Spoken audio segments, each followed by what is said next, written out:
जय श्री राम प्रिय भक्तों। कर्म का फल भोगना ही पड़ता है। एक बार एक व्यक्ति को रास्ते में यमराज मिल जाते हैं। वह व्यक्ति उन्हें पहचान नहीं पाया। यमराज ने उस व्यक्ति से पीने के लिए पानी मांगा। उस व्यक्ति ने बिना कुछ सोचे और बिना एक भी क्षण गवाए यमराज को पानी पिला दिया।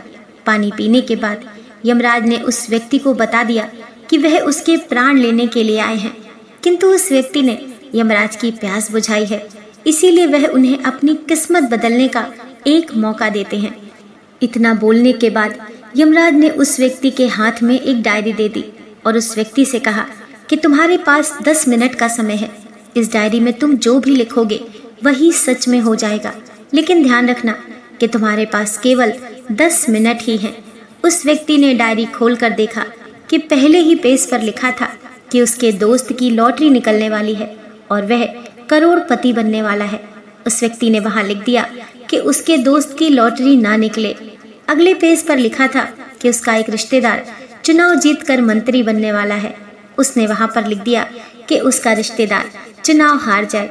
इसी तरह वह पेज पलटता रहा और अंत में उसे अपना पेज दिखाई दिया।